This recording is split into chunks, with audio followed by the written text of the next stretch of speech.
18 अक्टूबर को अखिलेश यादव और इकरा हसन का मालेगांव दौरा ये पहले से ही डिक्लेयर था, मगर पूरा शेड्यूल नहीं मिला था। आज जो है उनका शेड्यूल मिल गया है। 18 अक्टूबर को अखिलेश यादव और इकरा हसन आ रहे हैं। शाम में 6 बजे से 9:30 बजे तक अजीज कल्लू स्टेडियम में एक जलसा होगा और उससे पहले भी कुछ प्रोग्राम बनाए जाएंगे। हम ये बात मानते हैं कि इंडिया अलायंस में समाजवादी पार्टी वाहिद पार्टी रही जिसने मोदी का रथ रोकने का काम यूपी में किया, और यही वजह है कि आज आप अगर देखेंगे तो बीजेपी, मोदी, अमित शाह, इनकी बॉडी लैंग्वेज बदल चुकी है। 10 साल में इन्होंने जो हिटलर शाही की वो इस मर्तबा सरकार तो ज़रूर बनाए, मगर कमज़ोर सरकार होने की वजह से कहीं ना कहीं उनको बिल पास करने में भी तकलीफ़ हो रही है, और जिस तरीके से वो धांधली कर लिया करते थे वैसी धांधली फ़िलहाल नहीं नज़र आती। और इस काम को अगर किसी ने रोका है तो अखिलेश यादव और समाजवादी पार्टी ने रोका है। इसलिए हम चाहते हैं कि वो मालेगांव शहर में पहली बार आ रहे हैं। महाराष्ट्र के दौरे पर जीत कर आने के बाद महाराष्ट्र में पहली बार सियासी दौरे पर आ रहे हैं, वो भी मालेगांव शहर में। ये हमारे शहर के लिए भी बड़ी बात है, और हम इस प्रोग्राम में इंडिया अलायंस की तमाम ही पार्टियों को बुलाने वाले हैं कि इंडिया अलायंस की जो पार्टियां हैं, जो जिम्मेदार हैं मालेगांव शहर में, और दूसरी तरफ भी अगर सोबत आई बच्चाओं member of parliament India alliance से चुन के आई और उनकी जीत में सबसे अहम रोल मालेगांव शहर ने अदा किया, तो उनको भी बुलाएंगे। और उद्धव बाला साहेब ठाकरे, कांग्रेस, राष्ट्रवादी और भी जो दूसरी छोटी पार्टियां हैं, कम्युनिस्ट पार्टी, दूसरी भी पार्टियां, हम इस प्रोग्राम में सबको बुलाने वाले हैं। उसकी वजह यही है कि आप देखेंगे तो 10 साल जिस तरीके के मुसलमानों पे बीते हिंदुस्तान में, इंडिया अलायंस को ताकत मिली, समाजवादी ने रोका, तो आज कहीं ना कहीं मुसलमान इस इंडिया अलायंस और समाजवादी से मुतमईन है पूरे हिंदुस्तान में कि ये पार्टी जो है इनके साथ अगर मुसलमान रहेंगे, इन पार्टियों के साथ, तो वो कहीं ना कहीं बीजेपी को रोकने का काम करेंगी, ना कि दूसरी ऐसी पार्टियां जो 10 साल इससे पहले भी थी, मगर वो पार्टियों ने, जैसे एमआईएम ले लो या बीजेपी ले लो, इन पार्टियों ने कभी मुसलमानों के हक में कोई बात हो, ये बात बोल तो दी होंगी, मगर उसके असरात कभी पड़े नहीं। इसलिए अखिलेश यादव का जलसा कामयाब करने के लिए पार्टी के जिम्मेदारान मेहनत करेंगे, और मालेगांव शहर उनका शानदार इस्तकबाल करने के लिए 18 अक्टूबर को तैयार रहे। हमने जो है एक जलसे का जो प्रोग्राम हम बना लिए है, उनका दिन में ही आने का, यहाँ मालेगांव शहर आ जाएंगे। बाकी का जो प्रोग्राम है वो प्रोग्राम हम लोगों से बातचीत करके तय करेंगे, और कोई प्रोग्राम उससे पहले मुलाकात का या उनके रुकने का इंतज़ाम ये सब हम लोग तय करेंगे। एक जो मेन जलसा है वो 6 बजे से 9:30 बजे तक ये तय है, बाकी का प्रोग्राम हम तय करेंगे। अभी हर सियासी पार्टी में रहने वाले सेकुलर लोग अगर कोई पार्टी में हैं, उनके हल्के में क्या पोजीशन है वो हिसाब से वो लोग कामकाज करते। अगर ये एक वीडियो आ रहा है तो आप अगर देखेंगे तो इकरा हसन के एहतजाज और इकरा हसन के बोलने पर ही वो साधु को अरेस्ट किया गया, ये भी बात बिल्कुल बराबर है कि सबसे पहले अगर ऑब्जेक्शन किसी ने यूपी में लिया तो इकरा हसन ने ली। तो सियासी तौर पे उनको कामकाज करने के लिए कुछ चीज़ें अगर करना पड़ती है तो वो ठीक है, वो उनके हिसाब से। ये कि इकरा हसन जहाँ से चुनकर आई वो कॉन्स्टिट्यूएंसी में मेरे ख्याल से 20-22% अक़लियत होगी, बाकी सब जो है मेजॉरिटी थी, और मेजॉरिटी ने अपना दिल बड़ा करके समाजवादी पार्टी से एक मुस्लिम नुमाइंदे को चुनकर दिया। तो ये है कि भाई नुमाइंदे के कोई मज़हब नहीं होता, नुमाइंदा सेकुलर होता है। वो उन्होंने जो किया नहीं, अभी देखो 1.5 महीना पहले उनकी 18 अक्टूबर तारीख मिल गई थी, मगर हम लोग यही बात बोले थे कि पिछली बार कहीं ना कहीं 9 अगस्त का प्रोग्राम डिले हुआ और उसकी कुछ वजूहात थी, लेकिन इस मर्तबा नहीं होना चाहिए। तो हम कल धुलिया भी गए थे अबू आसिम आज़मी साहब को यही बोलने के पूरा फाइनल शेड्यूल मिल जाएगा तो ही हम जलसे का और प्रोग्राम का ऐलान करेंगे। तो अभी उनका फाइनल शेड्यूल हुआ है, इसमें कोई चेंजेस होने के जैसे हालात नहीं दिखते।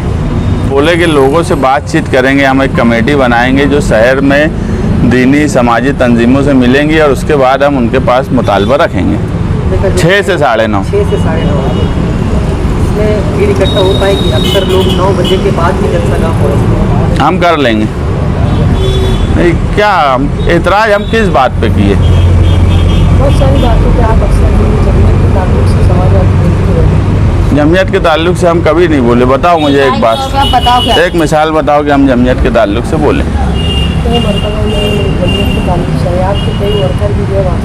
नहीं देखो, व्हाट्सएप वाली बात मैं नहीं करता। व्हाट्सएप पे कौन क्या बोलेगा, कब कौन क्या बोलेगा, ये कोई सियासी पार्टी के लीडर ना समझ सकते ना बोल सकते। पहले ऐसा था कि सोशल मीडिया का दौर नहीं था तो पार्टी का अपना एक तर्जुमान होता था।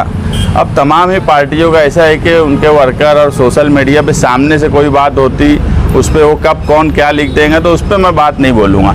ऑफिशियली हम कभी जमीयत के बारे में कोई बात बोले ही नहीं। हाँ, एतराज़ अगर मजलिस के नुमाइंदे पे है तो ये है कि काम काज इस शहर में नहीं किए और एक मंत्री के सामने झुक जाते सिर्फ इस लालच में कि मुझे ये शिवसेना के एक जिम्मेदार कारपोरेटर थे, बाद में वो ओहदे पे भी रहे, वो बोले एक मर्तबा कि आमदार तुमचा आमदार काय आहे, त्यांना टेंडर मैनेज करून देतो आम्ही, ते गप बसते। मतलब ये कि वो सिर्फ टेंडर मैनेज कर देंगे 4-5 और ठेकेदारी उनको मिल जाए, इसलिए खामोश बैठते। इसलिए हमारा ऑब्जेक्शन है। जो लीडर इतनी डांडगई से ये बोले कि मैं महायुति के साथ रहा 2.5 साल, उसके बाद भी कोई काम काज नहीं कर सके और फिरका परस्तों के साथ दिया, हम फिरका परस्तों का साथ देने पे हमारा ऑब्जेक्शन है। फिरका परस्त पार्टियों का साथ देने पे ऑब्जेक्शन है, वो तो ऑब्जेक्शन है हमारा और बराबर है। जमीयत का एक वीडियो वायरल, ये तो हर कोई बोलेगा कि ये नामुनासिब बात है। जमीयत के जलसे से अगर जो किया जा रहा है और शहर इसको अच्छी नज़र से नहीं देखता है, क्योंकि लोग जमीयत में फंड इसलिए देते हैं कि वो आवाम की मजलूमों की मदद करे, उनके बैनर वगैरह, इसलिए उसको तो हम ही नहीं हर कोई उसको अच्छी नज़र से नहीं देखता। मुस्तकिम भाई, फिरका परस्ती की आपने बात कही, जिनके वालिद डंके की चोट पर कहते थे कि हमने बाबरी मस्जिद को गिराया, उनके बेटे से जाके आपने मुलाकात की? इनसे देखो, हालात मैं हमेशा बोला, हिंदुस्तान के हालात 1947 से पहले का हिंदुस्तान, 1947 के बाद का हिंदुस्तान, बाबरी मस्जिद गिरने से पहले का हिंदुस्तान, बाबरी मस्जिद गिरने के बाद का हिंदुस्तान, उसके बाद 2014 से पहले का हिंदुस्तान और 2014 के बाद का हिंदुस्तान। इसमें कहीं ना कहीं सियासी पार्टी और सब चीज़ों में चेंजेस आए, लोगों के सोचने में भी चेंजेस हुए हैं और आज उद्धव ठाकरे की पार्टी इंडिया अलायंस में है। और जो लोग ये बात बोलते हैं कि बाबरी मस्जिद गिराए, तो उसमें बाबरी मस्जिद गिराने की बात पे सबसे ज़्यादा ऑब्जेक्शन अगर किसी ने लिया तो मालेगांव शहर ने ही लिया है और निहाल साहब ने लिया और उनके लोगों ने लिया, ये भी सब जानते हैं। लेकिन मैं बोला कि 14 से पहले और 14 के बाद में सियासी बदलाव हुआ है, तो सियासी बदलाव के हिसाब से कभी कभी कुछ चीज़ें चेंज होती है। मतलब अभी वो फिरका परस्त नहीं, फिरका परस्त नहीं है।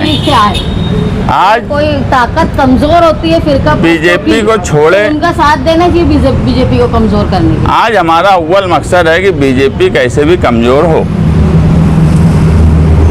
आप लोग इंसाफ यात्रा लेकर घूम रहे हैं, तो क्या आपको रिस्पॉन्स? देखो, इंसाफ यात्रा जब निकालने का हम जिम्मेदार लोग तय किए तो मुझे भी ये उम्मीद नहीं थी कि शहर में इतना वालहाना इस्तकबाल इंसाफ यात्रा का होगा। हम जब लोगों के घरों तक पहुंच रहे हैं, उनके एरिए में जा रहे हैं और जिस हिसाब से हमारा इस्तकबाल हो रहा है, तो एक बात हमको लग रही है कि ये शहर चेंजेस चाहता है, बदलाव चाहता है। ये साबिक एमएलए और मौजूदा एमएलए 25 साल से इस शहर में दोनों अब एक दूसरे पे इल्ज़ाम लगाते, वो बोलते वो काम नहीं किए, वो बोलते वो काम नहीं किए। ये एक बात तो दोनों तस्लीम कर लिए कि काम नहीं किए, और काम नहीं करने का नतीजा ही ये शहर है कि आज भी 70% सड़कें मालेगांव शहर की ख़राब है, 60% गटर जो है वो ओवरफ्लो है। तो ये सब लोग कहीं ना कहीं जो बुनियादी सहूलत है, लोग आज बड़ी बड़ी चीज़ें सोच नहीं पाए कि कॉलेज, रोज़गार, तो ये कहीं ना कहीं बदलाव की तरफ शहर जा रहा है, और बदलाव का ऑप्शन उनको शान हिंद के अंदर दिख रहा है कि यही है जो इस शहर में बदलाव लाएंगी।